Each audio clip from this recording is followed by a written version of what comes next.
Do you have any questions about how this will work? I know it's like I said, it's total new for me. It's interesting that it came in now because I just made a decision. I'm still trying to figure it out, but I would add a big opportunity to go into something in real estate. And that means moving out of my country for a few years. Or I said, okay, I'll stay where I am and maybe start going to coaching. I decided that I want, or I'm not really sure how, when, why, but that's something I landed in right now. So we'll Ooh, see if it'll come up. yes. And so have you made the decision already? I made the decision, but I don't know like what's what's going to unfold. So I always focus also with the people that I work, also with myself on the next step. But I'm like I have many ways in my mind that it could go. So I'm just curious. Right now, it's another thing that's going on right now, a relationship I'm debating if to continue or not, maybe yes. These are kind of the main things right now. Okay, that sounds good. That sounds good. Okay. And I periodically close my eyes. I'm going to start with us grounding in, getting present, meditating for a few minutes. That might help since you said you were really active. It'll give you a chance to cool down if you need to cool down. And as soon as I start receiving information, I'll share it with you. All right. So taking in a deep breath. Letting it flow into your body, wherever it needs oxygen. I can already tell from the activities you said you've been up to, it feels like your body is in a very vibrant and alive state. So, that's nice.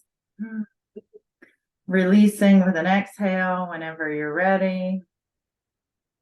And with your next deep breath, letting the breath go all the way down your body, picturing that it's going all the way down to your feet. And letting your feet feel as heavy as they can feel. I'm also sensing, and we may get into this more, we may not. It feels like you're a person in some ways who likes to stay on the move. I know you like to be active. You already told me that. But it also feels like energetically, when I tune into your feet, I get the sense of, I don't want my feet to be still for too long. I got to keep moving. I got to keep moving. So whatever level that I'm inviting you to ground in and to feel stillness in your feet and feel connection to the earth, you're welcome to have whatever level of that feels comfortable for you. And with your next deep breath,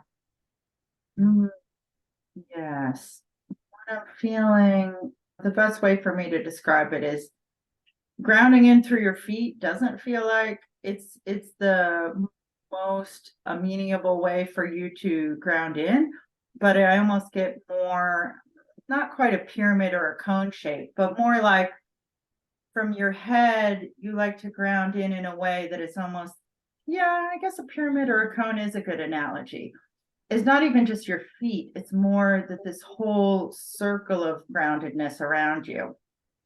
Although the circle, your head is the top of the cone, and then the bottom of the cone is this circle all around you that's connected to the earth. That's a really delightful way of connecting. I've never seen that before. And this may or may not have any significance for your life at all, or who knows. But I always like to name things because there's power in the naming and sharing. And also, at the very least, it's always important to acknowledge you're a unique person. You have a unique way of being in the world. And yes, other people do too, but your way of being in the world isn't always there might not be a lot of other models, role models, or examples of how you're doing it, because your way is quite unique and quite distinct. And also the word I'm getting is refined. And so as long as you're maintaining this integrity to your own desires and your own wishes, that's great. Because as I say, there's not a lot of others who you can look to and think, I'm going to do things like they're doing, because it's not, it just won't fit with how you operate and how you're designed.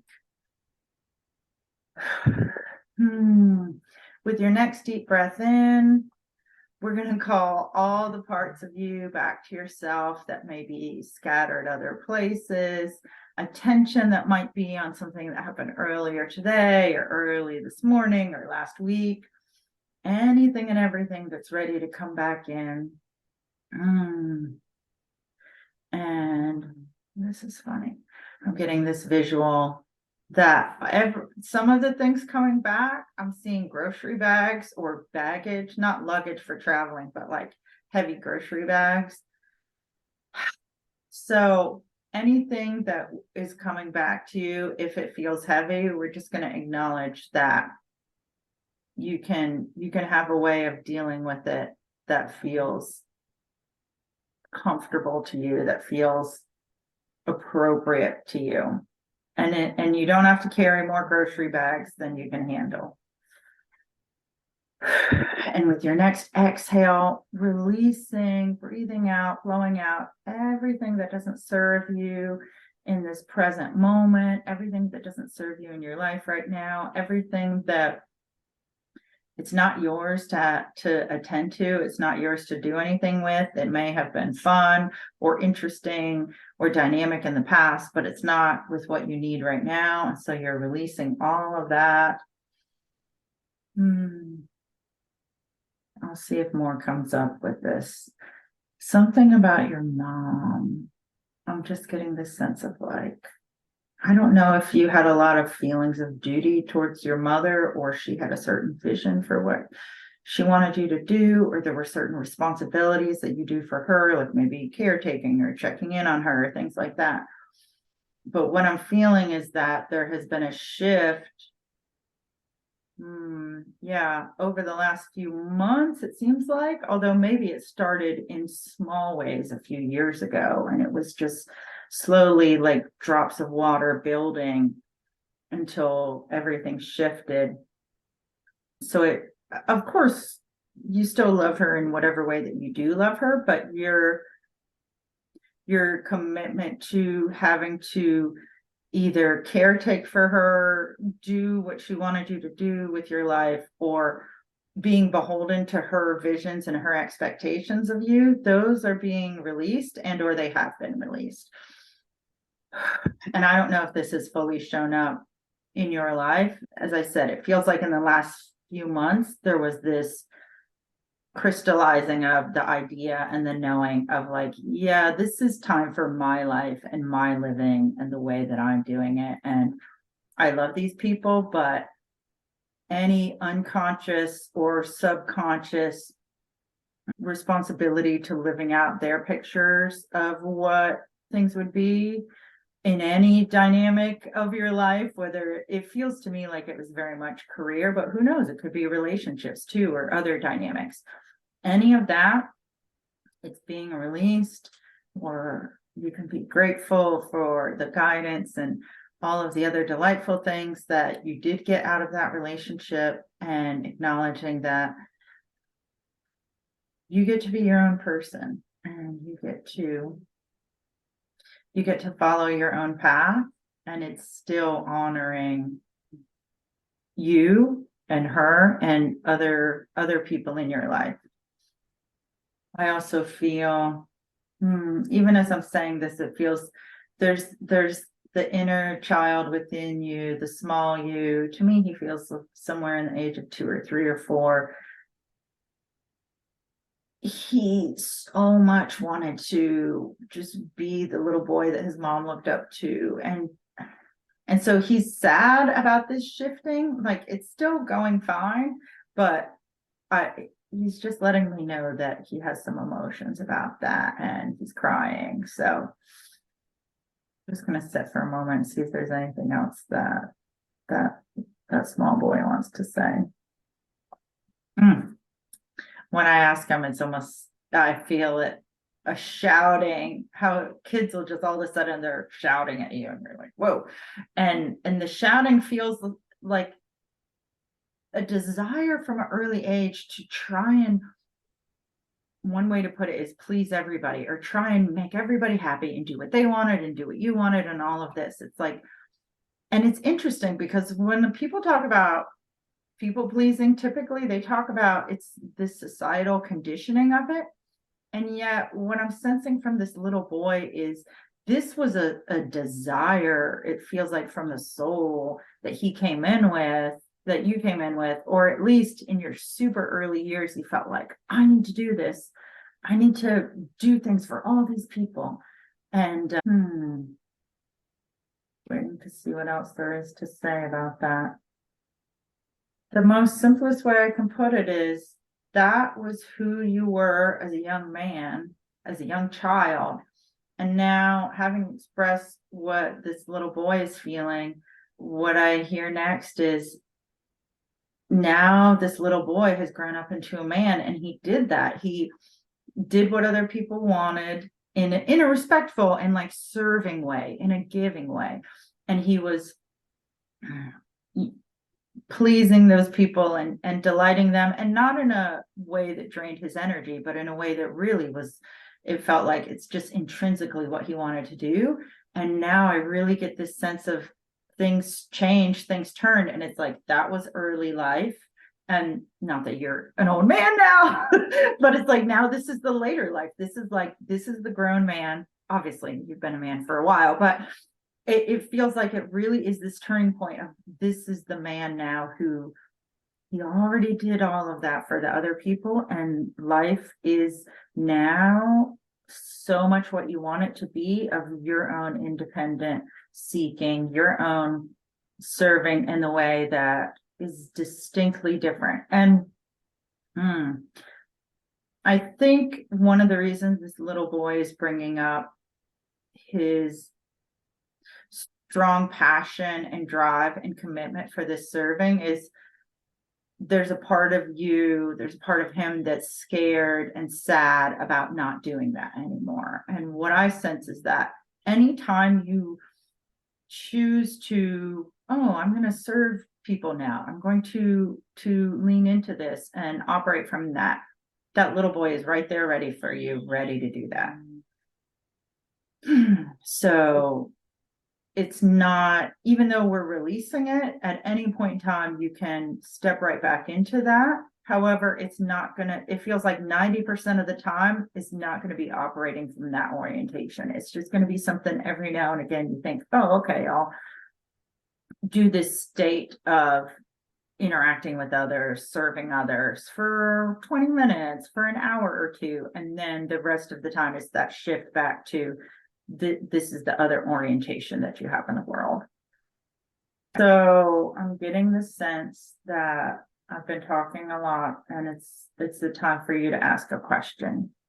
Or if there's anything you want to say about what we already talked about, that's fine too. Sometimes people like to talk about it, but we could also dive into the question if you like.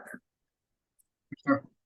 Thank you for all you brought in. I will say, in terms of, like, I don't really remember the inner child back then when I was 2 years old, but I do believe that, like, each person has a purpose that is greater than the meaning of my name is light. So it used to be if I could light, for family, bring light family in the world. Today I understand that first I need to bring light to myself and basically fill up my battery.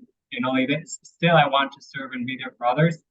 100%, that's what fills me. But I realize that first I need to give room and time for myself. Otherwise, I'll just, I'll have no more energy. And my grandma told me that in the past, and I was like, yeah, no worries, we'll be fine.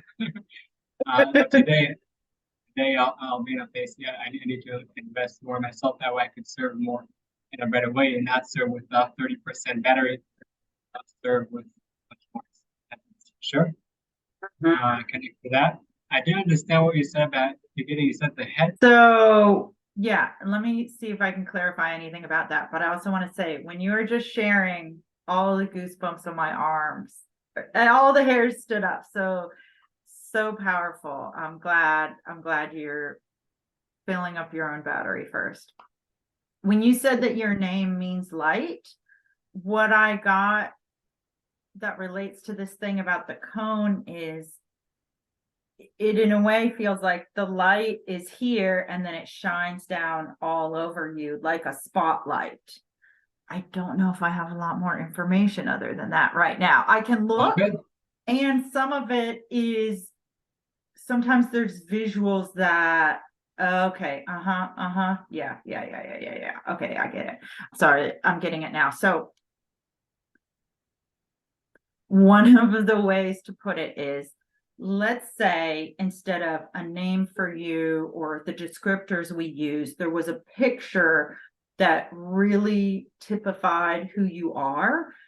What I'm getting is that this is the picture of who you are. So it's like a cone of light, and the top of the cone is at your head, and the bottom of it, extends out from your body and then rests on the ground. And so the other thing that I'm getting is, even if part of you is like, that's pretty random and I don't even know what this means, that's okay. This symbol can be something that I get the sense of, when you need to recenter or ground, if you simply return to this visual and reflect on it for 5 to 10 minutes, not that you have to sit in meditation only thinking of that, but maybe you're washing dishes or making a meal and you think about that symbol and you think about what else you think of.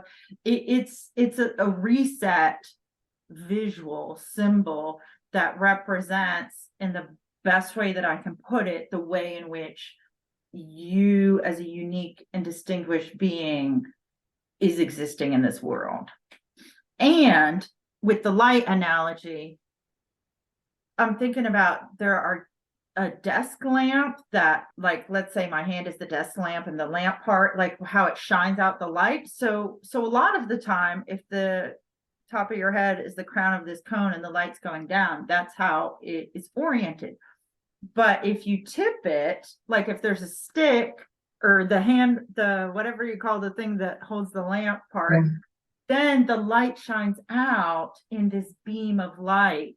So this is something for you to play with, in terms of, I don't know a lot about sacred geometry, but it feels like if there was a sacred geometry symbol for who you are, this is what it is.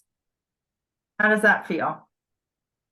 Yeah, it feels good. I'll just say that the light, that's like something I want to bring, but basically help people see the beauty and the light that is in them. So I'm just a tool, like, in order Yes.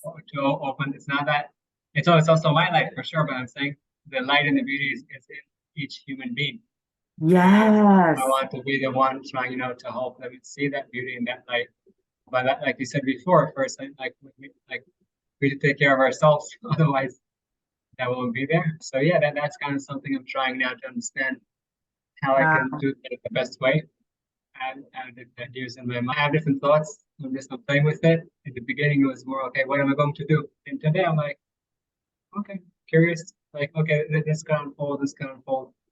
Yeah. More confident. I have a curiosity mindset. Yes, I love that. That's so good. And I'm also thinking of a street lamp. So moths and other, like if you're walking down the street and there's a street lamp, you kind of gravitate towards the light. But it's not a light that's roaming all over, getting people, or even like a lighthouse. So it feels like there's something about you, like you said, filling up your battery and in a way containing the light within you and shining it is, yes. It feels that then you're this powerful lamppost that lights the way for others. Well, that's what I want to do. See, I have that. Something that I don't have the answer for, but in general, today I come more of out of a place of, and this today I'm more I'm like, and I used to criticize myself like crazy with the answer that I'm trying to build myself. So I'm criticizing myself in order to get better. But that's of course, so today I don't have an answer, but I come more from a place of surrender. So yes, like you said, move at the beginning. I always like, sometimes of the movement is quietness and stillness. Something I'm trying to understand, but I'm more with like kind of letting go today. Not letting go of giving up, more letting go of taking action in a place of surrender is the whole relationship part. Uh, I really want that. I really want to family. But today I'm in a place that I don't have answers why it didn't happen yet. I was able to help a lot of people with that area. But for myself, kind of curious, and we'll see what unfolds. Yeah. Nice. Do you have a area of life you want me to look at? Is relationships the area you want me to look at, or should I look at something else? Like, what's your next direction we should go? Relationship sounds good. Okay, great.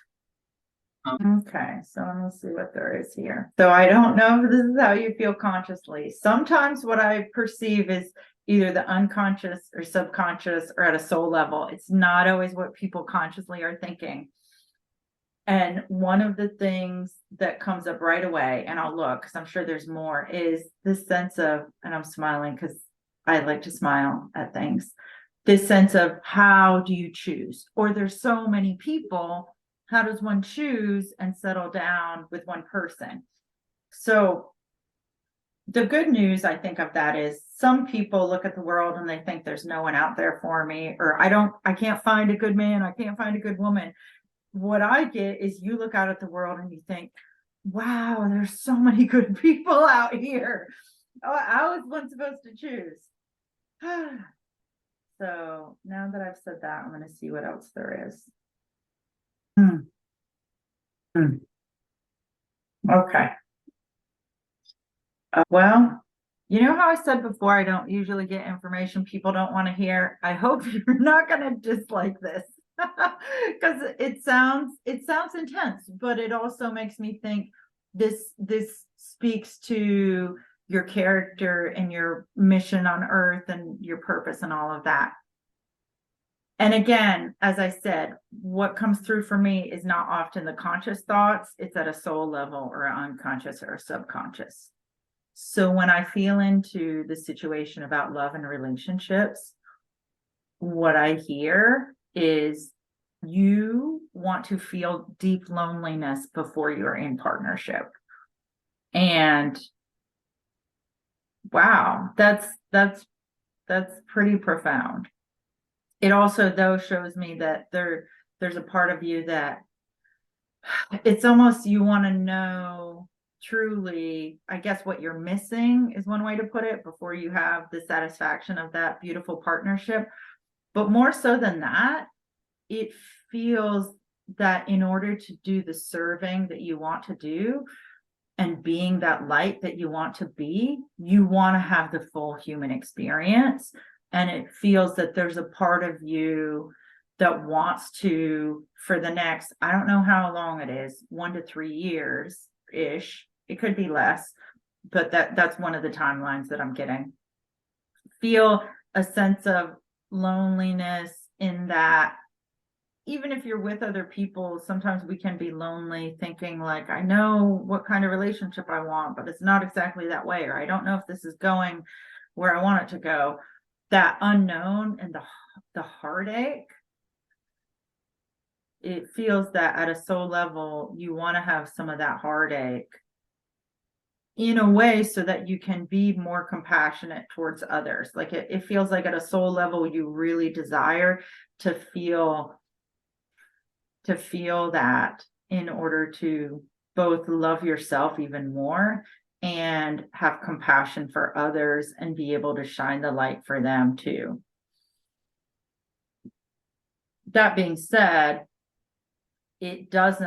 to me, that doesn't mean, oh, your whole life you're going to be lonely and single and have no family or never get married. It doesn't feel that this is a permanent thing. I don't know what religion you have, but I'm given this metaphor from the Christian faith of Jesus going out into the desert and having kind of this trial period of dealing with discomfort is a nice way to put it. And so to me, they also show me this visual of going out into the desert and having the discomfort.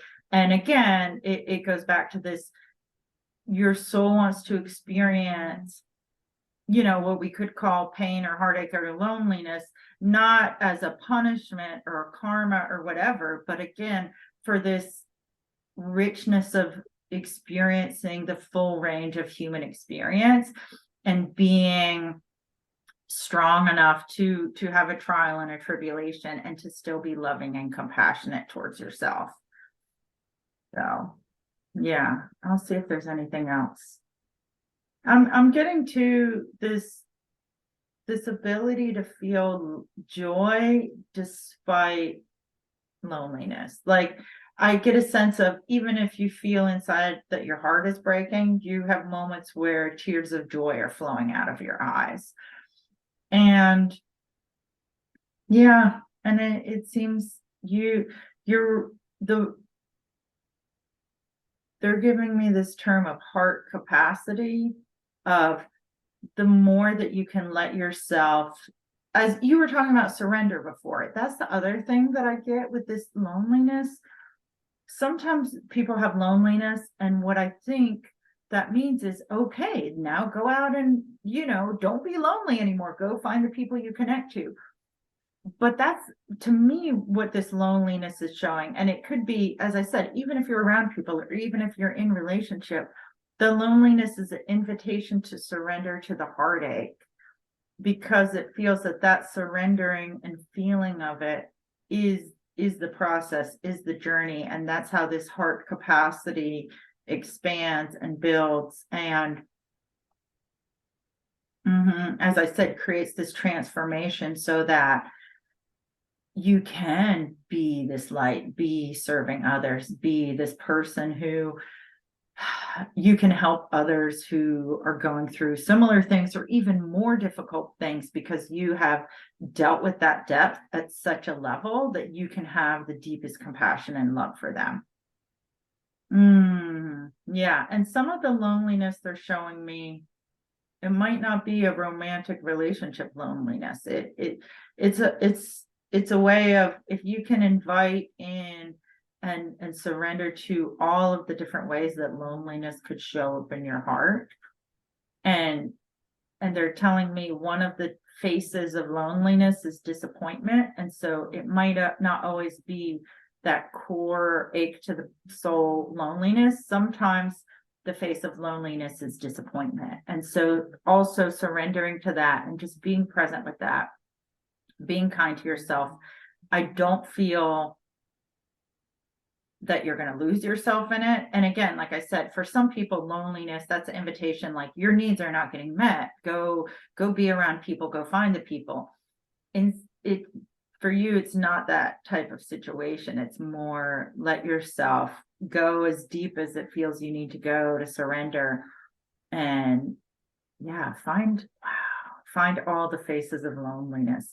And I don't know if you ever think about doing a book or some other way of sharing, but I do get the sense that going through this journey and exploring it and using your words to share with others, because this is the other thing they're letting me know. Most people aren't willing to face loneliness. Most people, and it's some of it is primal, instinctual. And like I said, for a lot of people, it's like, if you feel it, then the go-to is like, okay, go out and do something about it. However, you being willing and having the inner strength to deal with it, writing a book, or it might not be a book, putting out there something about the different faces of loneliness and engaging with it, it feels that it would be a really powerful thing that would be this guiding light for others, that would give them this depth of understanding. And it feels that it's a courageous act to do it, because like I said, most people aren't going to engage at that level with loneliness, or they might go there, but then they're just stewing in it. But it feels, for you can engage with it, surrender, and come out the other end and have this wisdom and have a way to express it that really would be such a gift to so many people. Yeah. And I get the sense at the end of it all, there will be a big party. There'll be a big celebration. You won't have to be the loneliness guy. Like, even if, let's say, you wrote a book and you got famous for it, it doesn't mean the goodness that comes in your life would inspire people and make them believe. And it really does. Again, I don't know what your faith is, but the whole 40 days in the desert and that experience, I keep on getting that this is a similar type of thing. So I would say when we're done with this session over the next week or two, unless there's an answer that comes to you right away, explore, would I do something like a 40 days of loneliness or some type of thing that feels that it's a very clear cut, I'm going on this journey and this is how I'm approaching it and all of that. It feels that it would also make it so that it's not just unending, and it would be the way of having a container for it so that you could experience what you're experiencing, write it down or record it or whatever. It could be a YouTube series, 40 days of loneliness, 40 days of facing loneliness, and the 40 faces of loneliness. I don't know. You play around with it however you like. And or it could just be a private thing. It doesn't have to be shared if that doesn't feel like you want to. And if you do something of this nature, you need to have a party at the end of it. You need to have dancing or whatever, so that, because even though I know you're strong, it is gonna, anytime we go through a challenge like this, it takes a lot out of you. And so also acknowledging the celebration and keeping things moving. If there's anything else there. I am also seeing this sense of,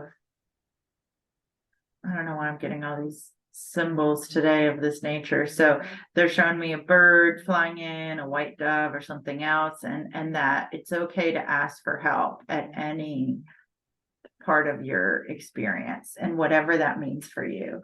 And it could be asking for help, from your whoever you believe are the spirits or angels or God or whoever, and it could be asking for help from a neighbor, a colleague, a friend.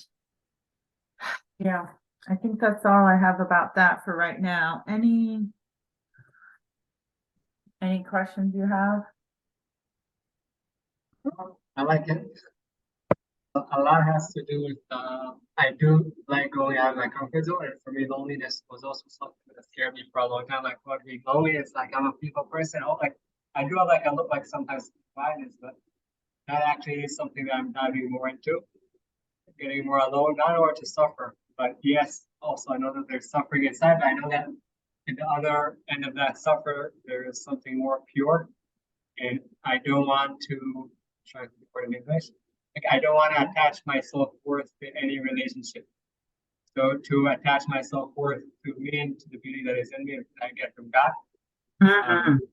So and through the loneliness, again, also when my partner and kids will come in, of course, though, I'm not taking that away. I think, I could also, I'll be able to see things that I can't see right now. But yes, I do have sometimes like this feeling that, maybe I'll just I came from the Himalayas. I went climbing a mountain like a year ago. I do have now thoughts if I want to do another thing like that. Because the loneliness was hard. I went alone. And when you climb up mountains at altitude alone, so things come in your head. Yes. But yeah, I connect to what you said. The party part, it's interesting because I used to, work hard and, kind of almost kill myself and continue. Persist, work hard. I really believe also I started with myself, long story, but, just got to the hospital because I was working like crazy for 15 years.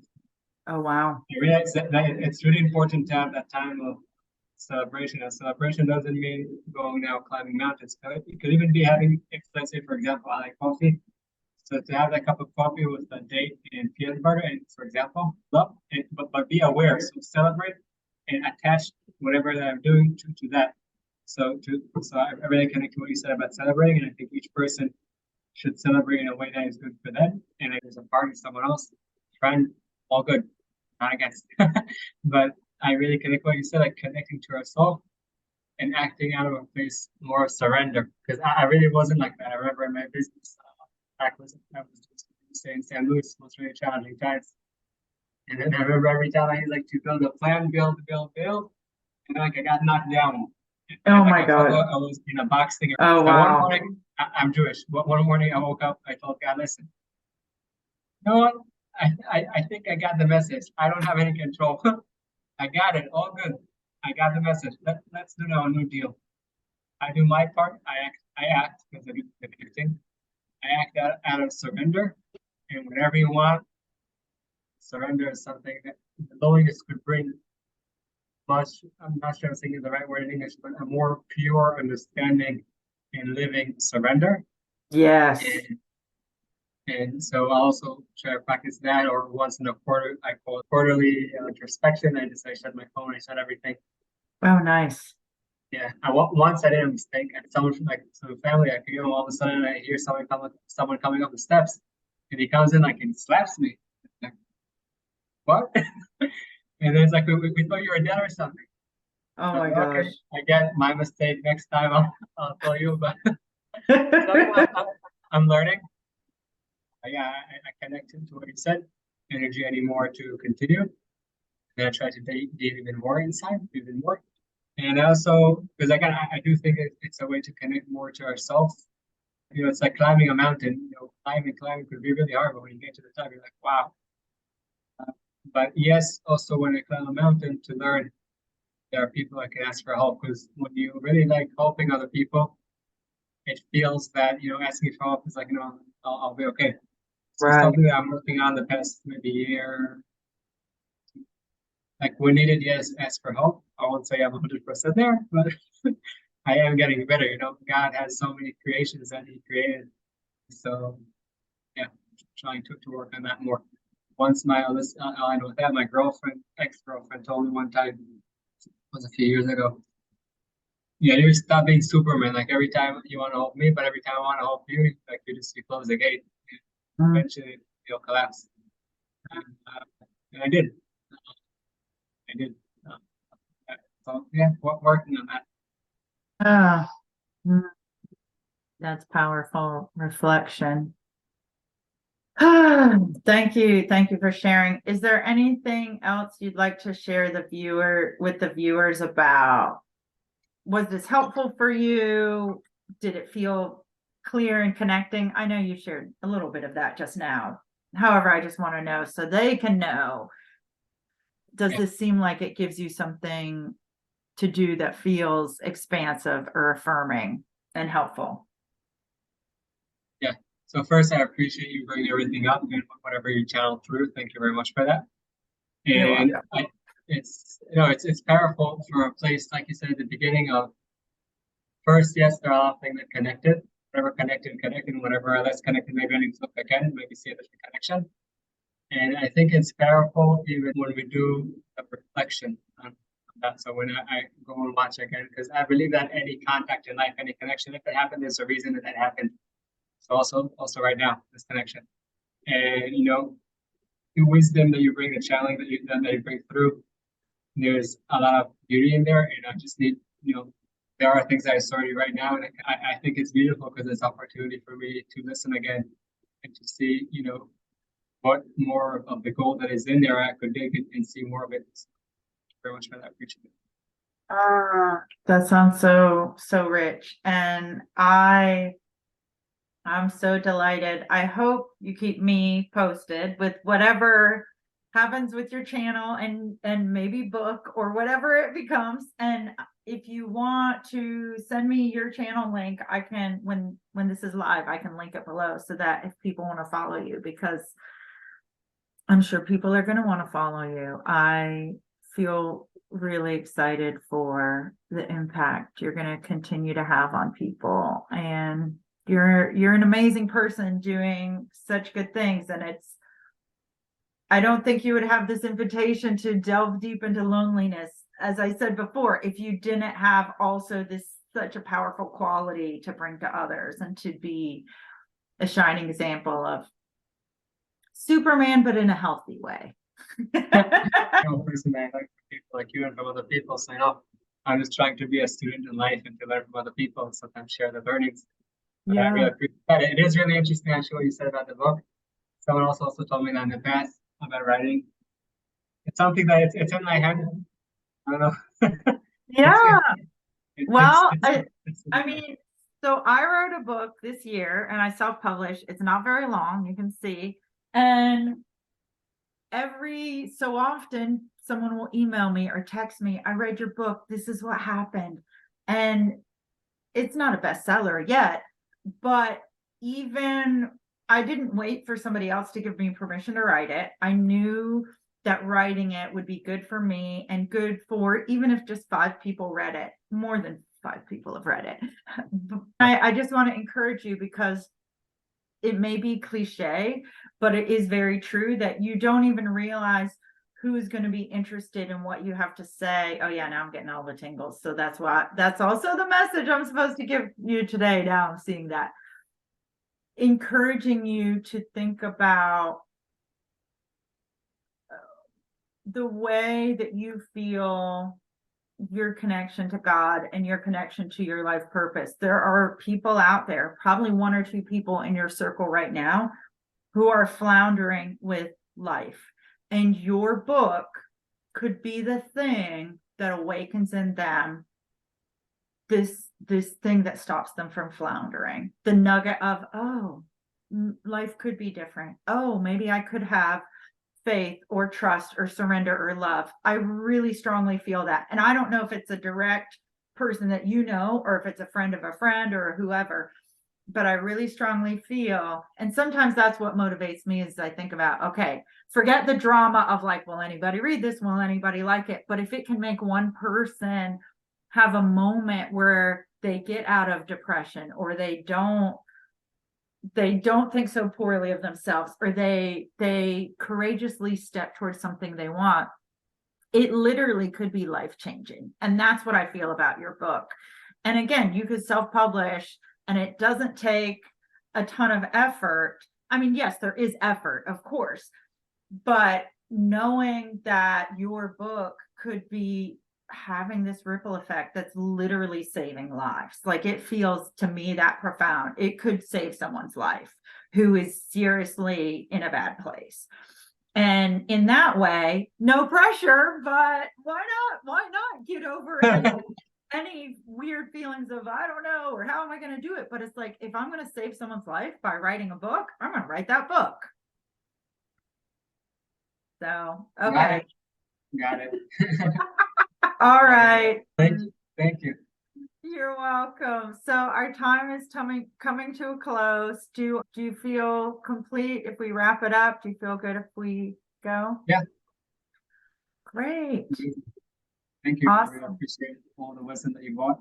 Oh, thank you. I appreciate hearing you share so much about your life and your experiences. And send me your YouTube channel link when you get a chance. And if and when you write the book, keep me posted, because I'd love to link that below the video too and share it. And I'm wishing you all the best. Also, I took this really great course that was called Blog to Book, and it helped me write my book by breaking it down into super tiny steps and lots of insight about how to self-publish. It was so easy, and it's an affordable course. Yes, I'll find it and send it to you, because it really made it for me so that it didn't feel like a big task, and I could just chunk it and work through it, and made it happen. Amazing. Congratulations on your new book. Oh, thank you. It's really nice. Wow. Oh, thanks so much. All right. Well, wishing you all the best today and tomorrow and coming up, and talk to you soon.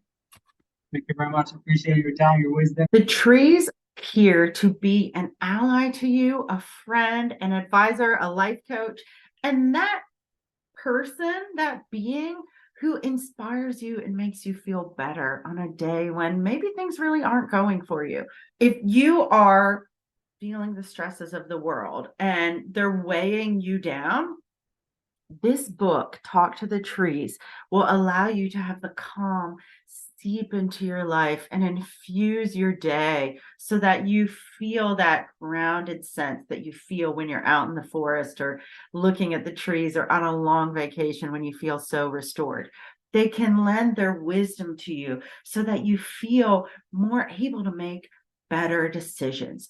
some of the wisdom of the trees, to infiltrate your mind. Read 2 pages of Talk to the Trees and incorporate that wisdom back into your life. Incorporate that moment of nature. Incorporate the wonder, so that as you're going about your day, you're bringing the best parts of you to your life. And not because you need to bring the best parts of you, but because you enjoy living in this way. Your life was meant to be a joyful, enriching, nourishing experience of the senses, an experience where you feel that excitement and the growing and the learning and whatever it is that you value, that are some of your key values. Those are driving you forward. Those are motivating you. However, the dailiness of life, the mundane, the grind, the hustle, any of these things, they can wear you down over time. As amazing as technology is, it doesn't necessarily feed and nourish your soul.